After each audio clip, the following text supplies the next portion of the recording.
नमस्कार, knocking-news.com में आपका स्वागत है। मैं हूं गिरिजेश वशिष्ठ। आज मैं आपसे कुछ ऐसी हकीकत साझा करना चाह रहा हूं जो बहुत अर्थशास्त्र के गहरे जानने वाले लोग हैं उनके लिए आम है, लेकिन मेरे जैसे और आपके लिए जैसे आम लोगों के लिए ये जानकारी आम तौर पे नहीं होती है। मैं और आप जिस शोषण का शिकार हैं, जिस तरह से हमें लूटा जा रहा है और जिस तरह से दुनिया भर के पूंजीपति आम लोगों को लूटने के लिए बिछाते हैं और पैसा कमाने के लिए किसी भी हद तक जा सकते हैं, लोगों के प्राणों से खेल सकते हैं। फार्मा लॉबी की कई कहानियाँ और दूसरी कई कहानियाँ मैं आपको समय समय पर सुनाता रहता हूँ, लेकिन ये कहानी उससे कुछ अलग है। इसमें सरकार और पूंजीपति मिलके, उद्योगपति नहीं, उद्योगपति से ऊपर का एक शोषक होता है पूंजीपति, ये उद्योगपति के भी फायदे की बात है और आम जनता को लूटते हैं, उसका शोषण करते हैं। किसी भी देश में रहने वाले नागरिक का एक न्यूनतम जीवन स्तर जीने का अधिकार है और होना चाहिए, लेकिन जब सरकार पूंजीपतियों के साथ मिल जाती है तो उसको भी छीन लेती है। बात शुरू कर रहे हैं अमेरिका से, फिर भारत के आंकड़ों पर भी आएंगे। और अमेरिका में एक आंखें खोलने वाला सच सामने आया है, और वो ये कि जो बेरोज़गारी के आंकड़े हैं या रोज़गार के आंकड़े हैं, वो आंकड़े किस तरह से घुमाकर हमारे सामने रखे जाते हैं। मैं बेरोज़गार भी हूँ और नौकरी भी कर रहा हूँ, मैं नौकरी भी कर रहा हूँ और बेरोज़गार भी हूँ। ऐसे बेरोज़गार भी होते हैं जो नौकरी कर रहे होते हैं, रिकॉर्ड में नौकरी कर रहे होते हैं, लेकिन वो बेरोज़गार होते हैं। उसके बारे में हम बात करेंगे। और आज बात कर रहे हैं कि जो 4.2 के आंकड़े हैं अमेरिका के, लेकिन ज़मीनी हकीकत कुछ और है। 4.2 के आंकड़े बकवास हैं। एक नए शब्द से अभी हाल में बहुत सारे लोग परिचित हुए, कुछ लोग पहले से जानते रहे होंगे जो अर्थशास्त्र के गहरे खिलाड़ी हैं, वो है फंक्शनली अनएम्प्लॉयड। फंक्शनली अनएम्प्लॉयड क्या होता है? और बड़ी संख्या में अमेरिका में फंक्शनली अनएम्प्लॉयड लोगों की संख्या बढ़ रही है, और ये संख्या भारत में भी बहुत बड़ी है। इस आंकड़े पे हम आएंगे। तो फंक्शनली अनएम्प्लॉयड आदमी क्या होता है, इसको हम सरल तरीके से समझते हैं। देखिए, आप नौकरी कर रहे हो, दफ्तर जाते हो, वेतन लेते हो, काम भी आता है, स्किल भी आती है, काम भी पूरा करते हो, लेकिन आपको आपके हुनर के पूरे पैसे नहीं मिलते, और उसकी वजह से आप अपनी बुनियादी ज़रूरतें पूरी नहीं कर पाते। यानी अपने बेसिक ज़रूरतें अगर आप पूरी ना कर पाएँ और नौकरी भी कर रहे हों, तो इसको कहते हैं फंक्शनली अनएम्प्लॉयड। भारत में आप जिधर नज़र दौड़ाओगे इसी तरह के लोग मिलेंगे, लेकिन ये अमेरिका नहीं है जहाँ पे कोई आंकड़े उठाए। तो जब अमेरिका के आंकड़े उठते हैं तो मैं भारत का भी चीर फाड़ करके आपको दूंगा। ये लोग काम पर लगे हुए लोग हैं, लेकिन वास्तविक जीवन में उनकी हालत बेरोज़गार से भी ज़्यादा बुरी होती है। एक व्यक्ति सप्ताह में 5 घंटे डोरडैश जैसी ऐप पे डिलीवरी करता है और सरकार के रिकॉर्ड में अमेरिका की वो एम्प्लॉयड होता है। कोई 4 पार्ट टाइम जॉब करता है, फिर भी किराना और बाकी ज़रूरत के बिल नहीं चुका पाता। ऐसे आदमी को फंक्शनली अनएम्प्लॉयड कहते हैं। अमेरिका की एक इंस्टीट्यूट है, Ludwig institute of shared economic prosperity, LISEP। उसने इस तरह की चीज़ों पे एक अध्ययन किया है। आपको ये अमेरिका की कहानी लग रही है, ये मेरी कहानी है, आपकी कहानी है, आगे हम समझेंगे। और ये कहती है कि 25 अप्रैल तक अमेरिका में 4% नहीं, 24.3% बेरोजगारी थी। यानी 24% से ज़्यादा फंक्शनली अनएम्प्लॉयड लोग थे। सरकार के डाटा में अनएम्प्लॉयड लोग केवल 4% हैं। इससे आप अंदाज़ा लगाइए। और ये जो दर है, ये अमेरिका में जो ग्रेट डिप्रेशन आया था 1933 में, महामंदी, उसके बराबर है।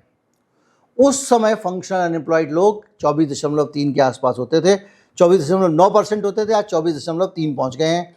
और इससे आप अमेरिका की आर्थिक स्थिति का अंदाज़ा लगा सकते हो। 4.9 की जो बात कही जा रही है वो एक बकवास है। अब ट्रंप की जो नीतियां हैं उनकी हकीकत सामने आ रही है कि कैसे इस व्यक्ति ने पूरे अमेरिका को तबाह कर दिया अपने सनकीपने से, अजीबोगरीब फैसलों से। मैंने आपको अच्छी तरह समझाया था कि ये जो टैरिफ लगाने की बात हो रही है, कहा जा रहा है कि टैरिफ दूसरे देशों पे लगा रहे हैं, लेकिन दूसरे देशों पे टैरिफ नहीं लगाते हो, आप अपने ही नागरिकों पे टैक्स लगाते हो, महंगाई टैक्स। बाहर से आने वाली कोई चीज़ 100 रुपये की है, मैंने 100 रुपये टैरिफ लगा दिया, तो अमेरिका के अंदर आएगी तो 200 रुपये की पड़ेगी। अब जनता को जब वो मिलेगी तो उसको 200 रुपये ज़्यादा ही देने पड़ेंगे। वो जो टैरिफ का पैसा है वो कोई अपनी जेब से तो देगा नहीं कोई देश। तो क्या हो रहा है कि आपने कह तो दिया कि हम भारत पे टैरिफ लगा रहे हैं, EU पे टैरिफ लगा रहे हैं, आपने बेवकूफ़ बनाया, आपने लोगों के ऊपर टैक्स लगा दिया। टैक्स कमाने का, टैक्स बढ़ाने का कोई और तरीका था नहीं, ये तरीका अपना लिया ताकि सरकार मोटी कमाई कर सके। बाहर जो लोग पैसा भेज रहे हैं उन पे टैक्स लगा दो, जो उद्योगपति कमाई करके पैसा दूसरे देश में लगा रहे हैं उन पे टैक्स लगा दो, हर तरह से टैक्स लगा दो और कहो कि हम देश की इंडस्ट्री बढ़ाने के लिए ऐसा कर रहे हैं। और लोग आरती उतार रहे हैं, वाह वाह वाह वाह। अमेरिकन खुश हैं इस बात को लेकर कि भैया हमारे बारे में हमारा राष्ट्रपति सोच रहा है, लेकिन उनका राष्ट्रपति उनकी जेब को काट रहा है, ये उनको दिखाई नहीं दे रहा है। हालत ये है कि महंगाई और किराए की दरें वहाँ पर बहुत ज़्यादा बढ़ गई हैं, ग्रोसरी महंगी हो गई है। जाहिर बात है, जब सब कुछ बाहर से ही आता है, चावल इंडिया से जाता है, मकानों का रेंट महंगा हो गया और मेडिकल बिल भी महंगा हो गया, क्योंकि भारत से जाती हैं दवाएं, उन पे लगा दिया तुमने टैरिफ। चीन से आती हैं दवाएं, उस पर लगा दिया टैरिफ। स्वीडन से आती हैं दवाएं, उन पर लगा दिया टैरिफ। तो ये जो काम कर रहे हो आप, इसके कारण वहाँ पर त्राहिमाम मचा हुआ है। कम आमदनी वाले जॉब जिन लोगों के हैं वो किसी तरह से जी रहे हैं, क्योंकि हाउसिंग, सेहत, शिक्षा वगैरह उसकी पहुंच से बाहर हैं। सरकारें और राजनेता दोनों पार्टियों के इस सच्चाई को स्वीकार करने को तैयार नहीं। एक स्टडी है बाकायदा, और ये चीज़ अगर आप पढ़ते हो तो आपका सबसे पहले, जब आप पूरा सुन रहे हो तो आपके दिमाग में आता है कि भारत का सीन क्या है, ये बताओ। तो भारत में फंक्शनल एम्प्लॉयमेंट या अंडर एम्प्लॉयमेंट की समस्या अमेरिका से कहीं कहीं कहीं ज़्यादा गंभीर है और हम लोग उसके आदी हो चुके हैं। बल्कि अब हम लोग अनएम्प्लॉयड, जो फंक्शनल अनएम्प्लॉयमेंट वाली कैसे कैटेगरी में ही लोगों को नौकरी पे रख रहे हैं, नौकरी करवा रहे हैं, पुराने लोगों को निकालते जा रहे हैं। अभी अडानी साहब की जो कंपनी है अंबुजा सीमेंट, राजस्थान से एक व्यक्ति का मेरे पास फ़ोन आया। उन्होंने कहा कि जो लोग 55 साल के हो गए हैं उनको मैनेजमेंट ने बुलाया और कहा कि आप इस्तीफ़ा दे दो वरना हम आपको टर्मिनेट करेंगे, और हम आपको टर्मिनेट करेंगे तो ये हो जाएगा, वो हो जाएगा। वो पुराने कर्मचारी थे, पक्की नौकरी थी, ज़्यादा पैसा मिलता था, उनको नौकरी से निकाल दिया गया है।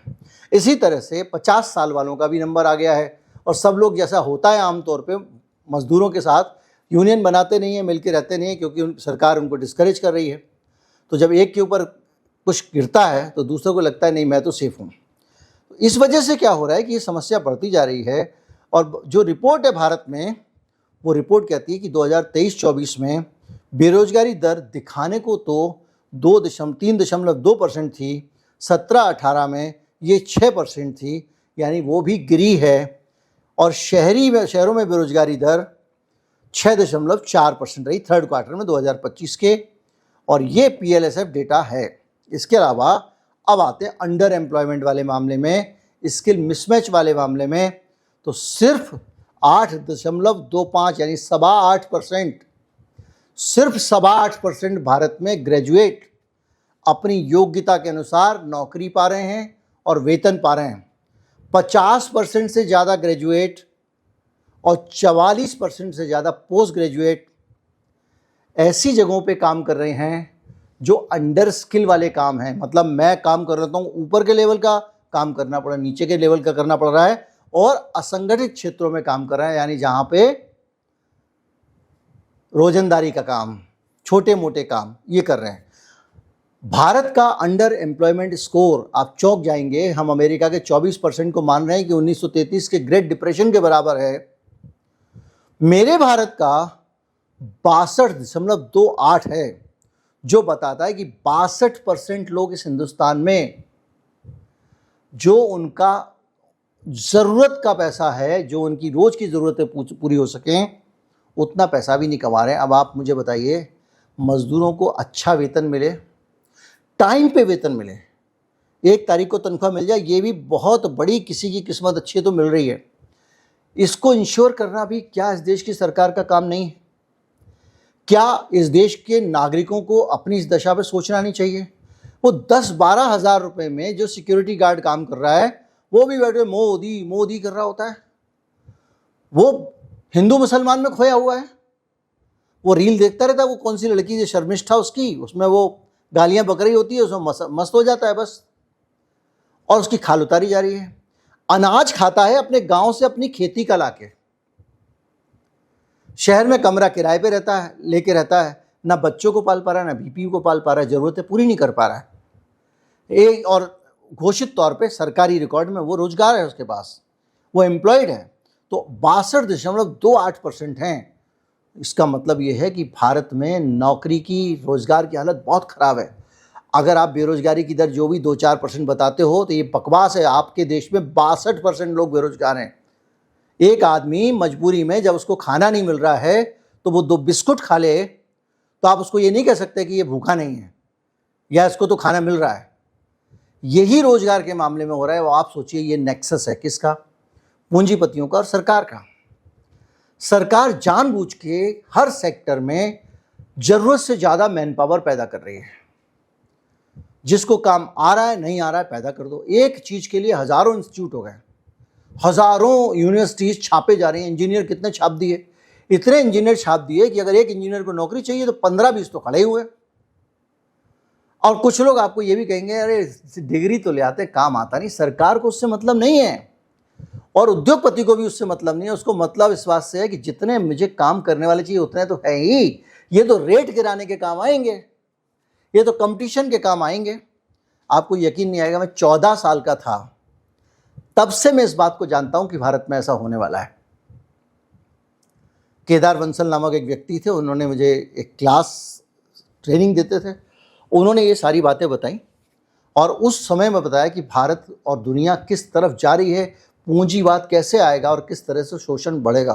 तब बाद में वो कम्युनिस्ट पार्टी ऑफ इंडिया के ट्रेजरार थे, जो भी है। तो ये जो चीज़ें हैं वो बताती हैं कि सोचिए, पूंजीपति को सस्ता श्रम मिल जाए इसलिए भीड़ लगा दी है एक ही फील्ड में रोजगार, नौकरी मांगने वालों की, और इतना कंपटीशन क्रिएट कर दिया है। अच्छा, वो खून पिए, आधे पैसे में काम ले, 50 में नौकरी से निकाल दे, 55 में निकाल दे, बीवी बच्चे तुम्हारे पलते हैं तो पलें, आप उनके खिलाफ आवाज़ नहीं उठा सकते, पूरा सिस्टम खड़ा होता है। गुड़गांव में याद कीजिए, मजदूरों ने एक बार मारुति उद्योग के खिलाफ आवाज़ उठा दी थी। चुन चुन के पुलिस ने, सारे सिस्टम ने उनको मारा था, कूटा था उनको और जेल में डाल दिए गए थे। लंबे समय तक जेल में पड़े रहे। ना तो मीडिया उनको कवरेज देने या उनकी बात सुनने को तैयार था, ना कोई उनकी आवाज़ सुनाने को तैयार था। उन मजदूरों को घोषित कर दिया गया विलेन। और ईज ऑफ डूइंग बिजनेस के नाम पे आप किसी को भी गन्ने की मशीन में डालो, उसका खून निकालो और पी जाओ। जो नियमित हो रहा है, सब लोग कर रहे हैं। सरकार को उनसे पैसा मिल जाता है, सरकार में बैठे लोगों को, सरकार में बैठी हुई पार्टियों को, विपक्ष वालों को भी चुनाव लड़ने के लिए पैसा मिल जाता है। और जिनके वोट से बन के आ रहे हो उनको तुमने छोड़ दिया है, क्योंकि तुमको मालूम है इनको मैं झुंझुना पकड़ाऊंगा, ये उसी में व्यस्त हो जाएंगे। ये अपनी पीड़ा, रोटी, कपड़ा, मकान, सेहत, स्वास्थ्य, इन सब चीज़ों के लिए सोचना ही नहीं चाहते हैं। शिक्षा के लिए सोचना ही नहीं चाहते हैं, क्योंकि उनको मैंने झुंझुना पकड़ा दिया। और जो नॉन इश्यूज़ हैं वो हर वक्त आपके दिमाग पे घूमते रहते हैं और उसमें जो है वो कभी ये, कभी वो, कभी किसी को पप्पू, कभी किसी को टोटी चोर। अगर लगते भी है उसमें 10-20 करोड़ रुपया तो लगा दो। कम से कम मजदूरों का जो खून पिया जा रहा है उसमें तो शेयर मुझे भी मिलेगा। तो हालत ये आप सोचो कि भारत में 15 से 29 साल के युवाओं में बेरोजगारी की दर 16.1% है। और पहली बार जो लोग फर्स्ट जॉब ढूंढ रहे हैं उसमें से ज़्यादातर हार के बैठ जाते, काम मिलते ही नहीं है। आपने 15 से 17 हज़ार रुपये महीने, अगर आप राजधानी में रहते हैं, किसी ठीक ठाक स्कूल में बच्चे को पढ़ाया तो 15 से 17 हज़ार रुपये महीने उसको आप फीस देते हैं। 12-14 साल बच्चा पढ़ता है, तब तक फीस जाके वो 25-30 हज़ार तक पहुंच जाती है, बल्कि ज़्यादा। और जब 30-40 हज़ार रुपये फीस पहुंच जाती है और पास करके जब बच्चा निकलता है तो उसको पहली जॉब वही 30 हज़ार की मिल जाए तो बहुत बड़ी बात है। 30 हज़ार रुपये महीना दे के 12 साल जिस आदमी को तैयार किया गया उसको 30 हज़ार का काम नहीं मिल रहा है, कोई इस पे बात नहीं करता। हालत यह है कि महिलाओं की जो भागीदारी है श्रम में वो 41.7% तक आ गई है और बेरोजगारी की दर शहरी क्षेत्रों में बहुत ज़्यादा है। औरतों को कम पैसे देते हैं, वही काम कर रहा आदमी ज़्यादा पैसे, औरत करिए कम पैसे। हमें तो खून पीना है ना, हमको उसका मतलब नहीं उनको लगता है कि अगर औरत कह के मैं इसके पैसे काट सकता हूँ तो काट लूँ। भाई एक बात बताओ, इस मोबाइल फ़ोन में कितने की रबर लगी होगी, कितने की प्लास्टिक लगी होगी, कितने का ग्लास लगा होगा। सब मिला के ये 10 रुपये का सामान नहीं है, 20 रुपये का सामान नहीं है। इस 10-20 रुपये के सामान को अगर 25,000, 30,000, 40,000 का बना दिया गया है तो उसके पीछे किसका योगदान है? आपको कोई टेक्नोलॉजी का? टेक्नोलॉजी क्या है? मनुष्य द्वारा पैदा की गई चीज। आप कहोगे फैक्ट्री में मनुष्य बना रहा है, मनुष्य ही इसको कर रहा है। जो मशीन है फैक्ट्री की, वो भी मनुष्य ने बनाई है। तो जो लोग इसको 40 रुपए, 25 रुपए, 20 रुपए, 15 रुपए, 10 रुपए की चीज को 20,000 की बना दे रहे हैं, उनको कुछ भी नहीं मिल रहा है। शुरू तो ये मिट्टी से ही हुआ ना, कांच बनना।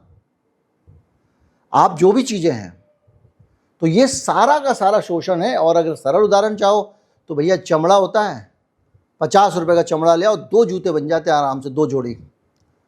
लेकिन उसको जो बना के देता है उससे कितने? 5,000, 10,000, 15,000। और जो 5 और 10, 15,000 का जूता बना देता है 40 रुपए के चमड़े से, उस आदमी को 40 रुपए भी नहीं मिलते हैं। और यही जो है, ये कहने को बड़ी आदर्श, आपको लगता होगा अजीब दूर की बातें कर रहा हूं, आप अपने जीवन में देख लो। जो आपके घर पे रोज आके जब आप मंगाते हो 20 मिनट में सामान, 10 मिनट में सामान दे के जाता है जोमेटो जेप्टो वाला, उस आदमी को क्या मिल रहा है पता कर लो। तो ये जो स्थिति है इतनी खतरनाक है कि भारत में शिक्षा और कौशल का असंतुलन, आदमी का खून, भाई सीधी सी बात है, आपको चाहिए आदमी 10, वो ट्रेंड करके 20 खड़े कर देंगे। और वो किसान अगर काम करने गांव चला गया और वहां अपने गांव में खेती करके मगाने तो गाली देंगे। अब तो इनको भैया मोटा पैसा चाहिए, इनको तो लूट की आदत पड़ गई है। अब वहां पे मुफ्त में खाने को मिल रहा है, सरकार अनाज दे रही है, तो हमारे पास क्यों आएंगे खून पिलाने अपना? तो तुम खून मत पियो ना, उसको पूरे पैसे दे दो यार, कि उसको लालची ना हो वहां की। पैसा तो अल्टीमेटली तुम ग्राहक से वसूल ही रहे हो। ऐसी कौन सी कंपनी है 150-200% मुनाफे नहीं कमा रही है? आपको बाहर वाला 10% दिखता है, लेकिन आप जाके देखो मार्केट में, होलसेल मार्केट में सामान उठाने के लिए 3-3, 4-4 गुना तो होलसेल से रिटेल में भी अंतर है बहुत सारे प्रोडक्ट में, कि भाई 50 रुपए प्रोडक्ट 100 रुपए का बिक रहा है। और वो बना कितने का होगा? चीन में कितने का बना होगा, यहां कितने का आया होगा? और अगर उस सारी चीज को छोड़ दो, मेरी सारे आंकड़े आपको बड़े बड़े लगते हैं, तो कम से कम जो है किसी को भी मिनिमम जीवन जीने का अधिकार है, वो आप दो। उस पैसे से आपका जीवन समृद्ध होगा। अभी उन्होंने एक बात कही, उपराष्ट्रपति धनखड़ साहब ने हमारे, उन्होंने, वैसे वो जो बात करते हैं उनकी जो छवि है दुनिया जानती है, लेकिन उन्होंने कहा कि ये सब फालतू बातें हैं, चौथी अर्थव्यवस्था, पांचवी अर्थव्यवस्था। अगर आप 6 गुनी इनकम किसान की नहीं कर पा रहे हो तो इससे सब बेकार है। आप बन ही नहीं सकते हो वर्ल्ड की पावर। भैया किसान की 6 गुनी होने का मतलब जानते हैं? किसान की 6 गुनी होने का मतलब यह है कि वो पैसा डिस्ट्रीब्यूट होगा, उस पैसे से रोजगार बढ़ेगा, उस पैसे से चीजें खरीदी जाएंगी, उद्योग बढ़ेगा, उद्योग से रोजगार बढ़ेगा। लेकिन गरीब आदमी पैसे देना नहीं चाहते, ऊपर की ऊपर लूट लेते हैं अडानी अंबानी, नीचे आने नहीं देते। आजकल लोग कहते थे ट्रिकल डाउन थ्योरी, ऊपर वाला कमाएगा तो नीचे आएगा, नहीं आ रहा। टोपी ट्रांसफर से पैसे बन जा रहे हैं, शेयर बेच के पैसे बन जा रहे हैं, उद्योग लगाने की जरूरत क्या है? और जो लोग हैं वो या तो शेयर से पैसे बना रहे हैं या बाहर पैसा ले जा रहे हैं। ये कंसर्न मैं अपना नहीं बता रहा हूँ, हिंदुस्तान के बड़े बड़े औद्योगिक एक्सपर्ट इस बात को रो चुके हैं कि आज का नौजवान इंडस्ट्री में और प्रोडक्शन में पैसे नहीं लगा रहा है। इससे पूरे से ये पता चलता है कि किस तरह से फंक्शनल अनएम्प्लॉयमेंट जैसी खतरनाक चीज हमारे बीच में 60% से ज़्यादा आबादी को खाए जा रही है, हमको पता नहीं है। वो आदमी एक वक्त का खाना खा रहा है, कभी तो बिजली का बिल जमा नहीं कर पा रहा है, तो किसी से कर्जा ले रहा है। आप सोचिए, पहले आदमी हिंदुस्तान का कितने स्वाभिमान से रहता था।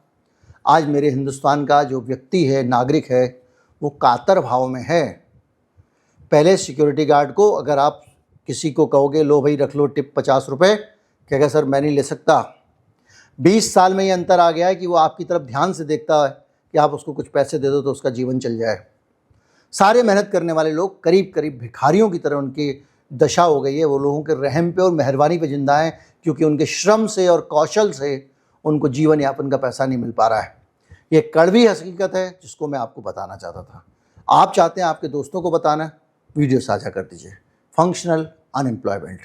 नमस्कार, जय हिंद।